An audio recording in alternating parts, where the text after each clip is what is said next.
membahas tentang apa itu tajdid, kemudian mengapa gerakan ini muncul, siapa saja tokohnya, dan apa dampak bagi kita pada zaman sekarang ini. Yang pertama itu tentang apa itu tajdid.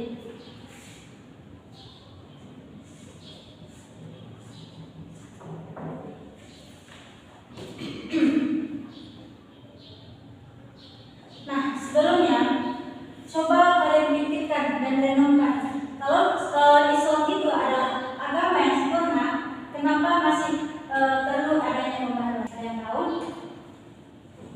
Kan Islam itu sudah disebut sebagai agama yang sempurna, tapi kenapa harus adanya pembaharuan? Sesuai dengan perkembangan zaman.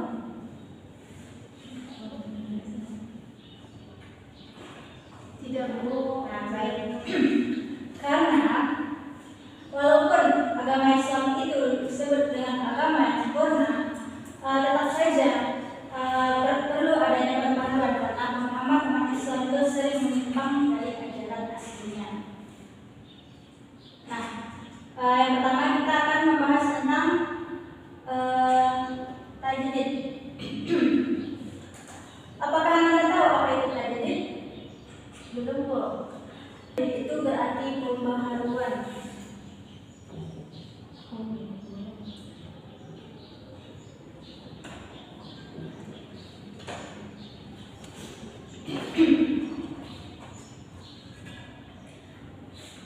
Kata tajdid itu berasal dari bahasa Arab, yaitu jaddada, yang artinya memperbaharui atau memulihkan.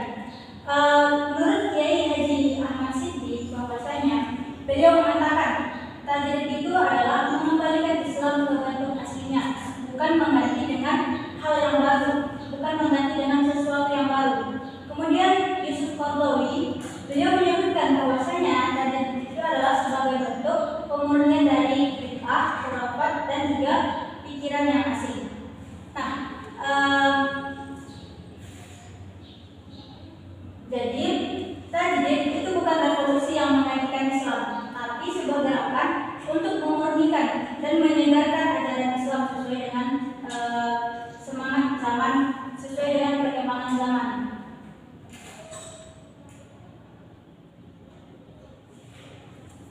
Tajdid ini terbagi menjadi 3 unsur. Yang pertama itu ada liberation,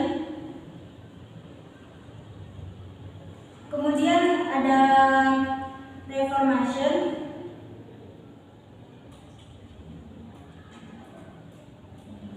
dan yang ketiga ada modernization.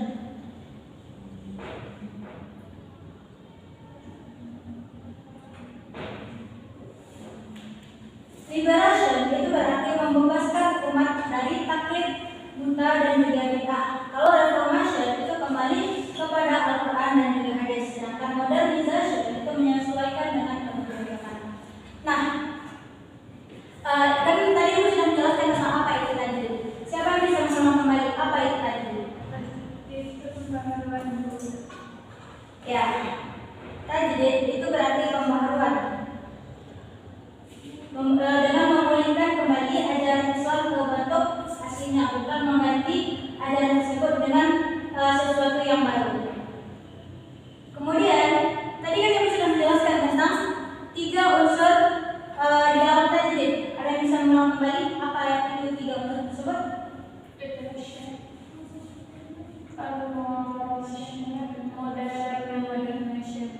Nah, yang pertama itu adalah liberation, yaitu membebaskan umat dari taklid buta dan juga bid'ah. Kemudian reformation itu kembali kepada Al-Quran dan hadis. Kemudian yang ketiga itu adalah modernization, yaitu menyesuaikan dengan perkembangan zaman. Nah, kemudian yang kedua kita akan membahas tentang faktor pemicu gerakan tajdid. Faktor pemicu. Nah, jadi gerakan tajdid ini dipicu oleh beberapa faktor. Ada yang pertama itu adalah faktor eksternal, dan kemudian yang kedua adalah faktor internal. Faktor eksternal itu berasal dari luar, sedangkan internal itu berasal dari dalam. Nah, yang pertama kita akan bahas dulu faktor internal. Faktor internal ini yang pertama itu adalah pencampuran antara tauhid dengan takhayul dan pemujaan yang berlebih-lebihan. Kemudian kejemudan dalam berpikir, anti ijtihad. Kemudian perpecahan antara umat Islam.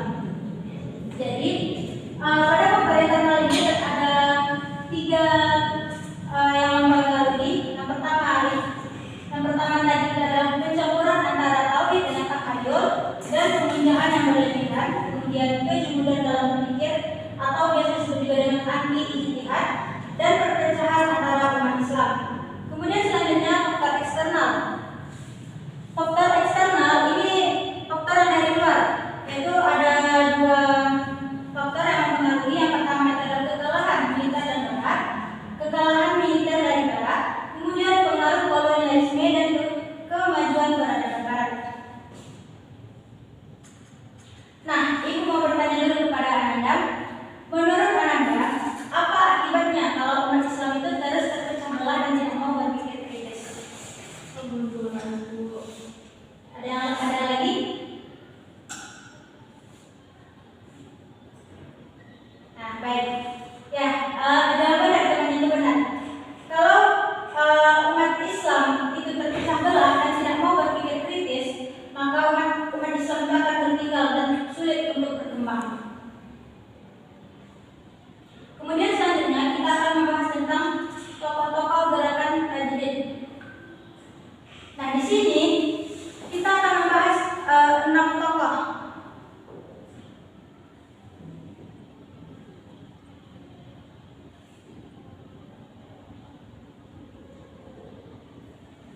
Tokoh yang pertama itu adalah Jamaluddin Al-Afghani.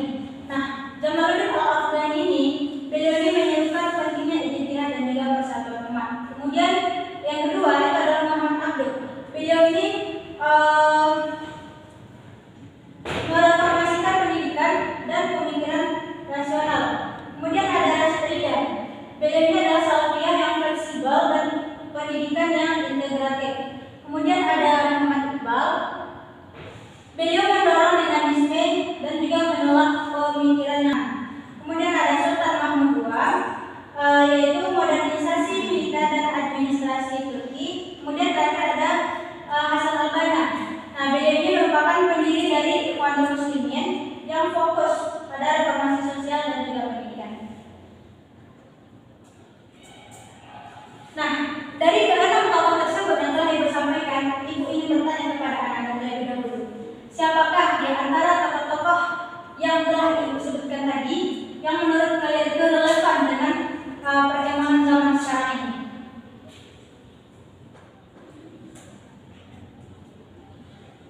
Muhammad Abduh.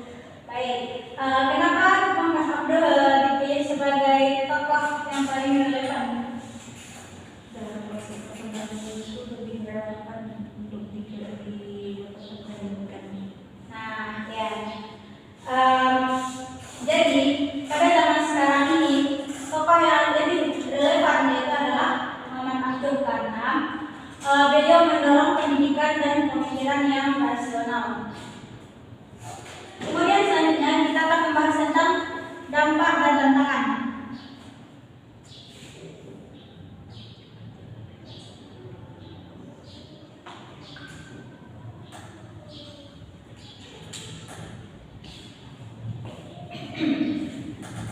Jadi gerakan Tajdid ini ada beberapa dampak dan tantangan. Yang pertama itu ada di bidang keagamaan, kemudian pendidikan, ada juga di bidang sosial, ekonomi, dan juga politik.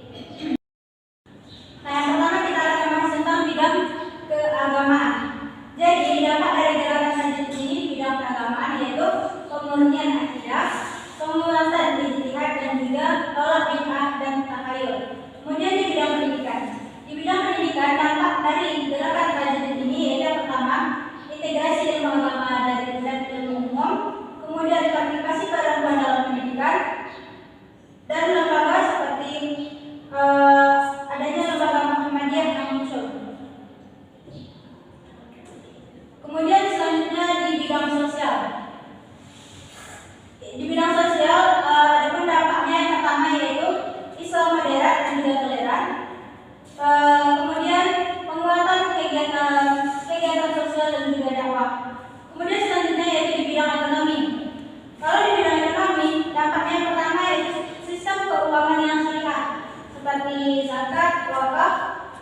PMT. Kemudian kemandirian ekonomi umat. Kemudian selanjutnya itu adalah di bidang politik. Adapun dampaknya di bidang politik, yang pertama itu adalah politik yang etis, bukan praktis. Kemudian partisipasi yang aktif membangun bangsa. Kemudian di era digital saat ini, di era digital saat ini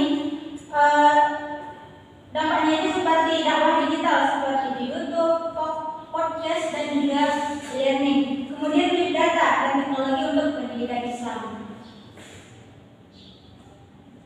Nah, jadi dari dampak yang telah Ibu paparkan tadi, menurut Anda apa manfaatnya jika Islam menyatu dengan teknologi modern? Ada yang bisa menjawab?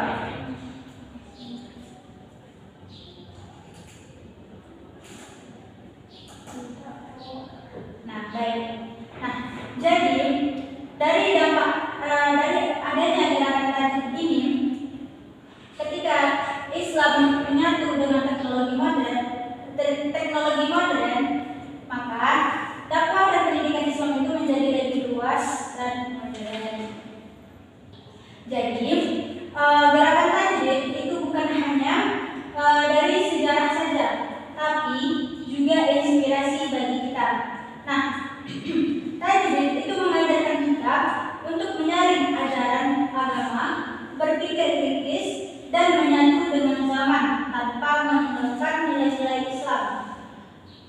Nah, Ibu ingin bertanya terlebih dahulu kepada Anda, kalau semisal kalian menjadi tokoh tajdid di zaman sekarang ini, apa yang ingin kalian perhatikan terlebih dahulu? Agama, Ada tambahan lagi? pendidikan dulu. Oke. Nah, jadi untuk zaman sekarang ini yang sangat perlu sekali kita perbaharui itu cara belajar agama agar lebih menyenangkan dan sesuai dengan perkembangan zaman saat ini.